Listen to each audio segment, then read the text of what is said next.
Remember spending months preparing for exams like the ACT and SAT just to get into college? Well, now an organization known as BAM is looking to eliminate standardized tests from college admissions altogether. Look at this rooftop. Does yours look similar? Then there's some measures you should take before the warm weather comes. You simply put your money in, press the button, and retrieve your item. It's that easy. But a new law may require manufacturers to put the calorie count on the outside of vending machines so consumers know exactly what they're getting. For many high schoolers, prom is right around the corner, but exactly how much preparation does the big day entail, and how much can parents be expecting to dish out? I'll let you know where you can get the best dresses in town for a reasonable price. We've all heard the sweet story of a student giving a teacher an apple for a job well done. But if you excel as a teacher in Utica Community Schools, then you might just win a brand new car. A giant plant that can cause blindness simply by touching its sap has been spotted in Michigan. Here's what you need to know about hogweed.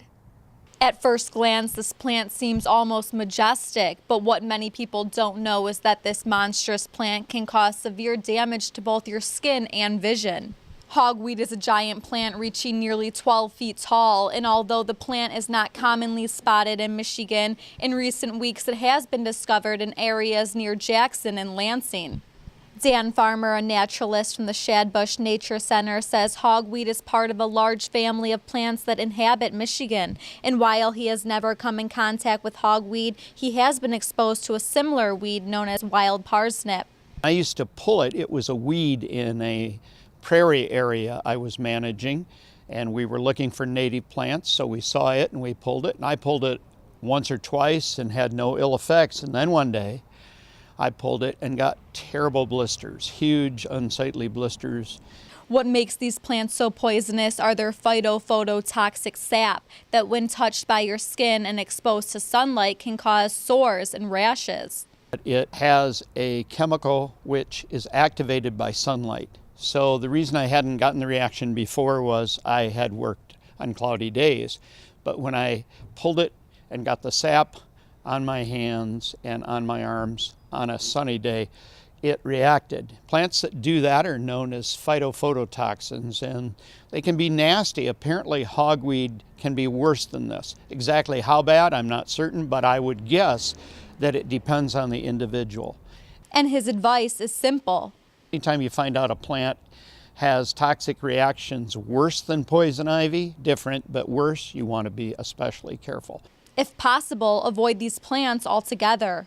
Any plant you see that's more or less a big, flat-topped cluster of flowers, whitish or even yellowish, you should probably avoid or use gloves and maybe some eye covering now too. If you believe you have spotted a hogweed bush, you should contact the Michigan Department of Agriculture and Rural Development. For Shelby This Week, I'm Katie Ciaramitaro.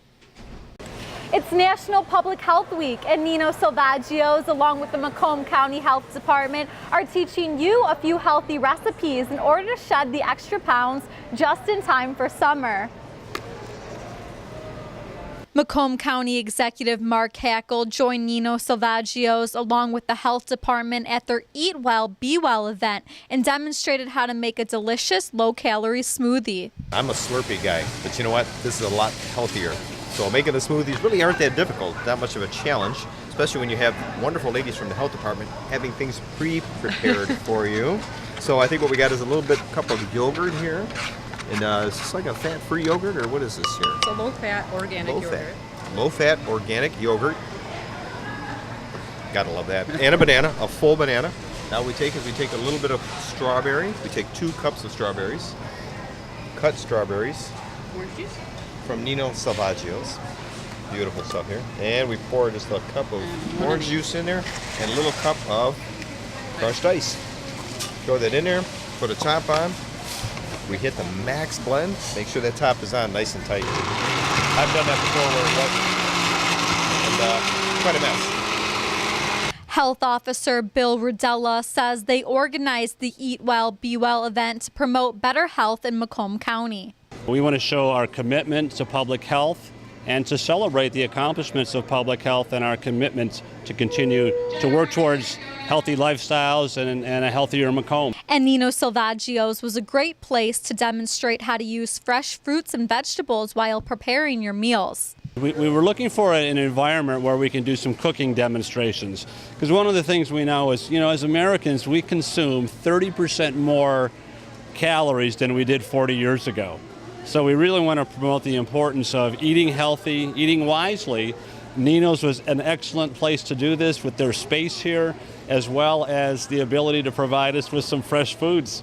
The general manager of Nino Salvaggio says they are proud to have taken part in National Health Week. We're really proud to support Macomb County's community, and that's what we're doing today. I mean, the ladies here are preparing some unique recipes with our freshest ingredients.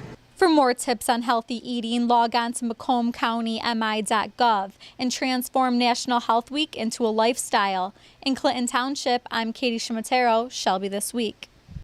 It's BYOW, bring your own wine. The new Michigan law states that diners can now bring their favorite bottles of wine out to eat, but not all Michigan restaurants are toasting the new idea.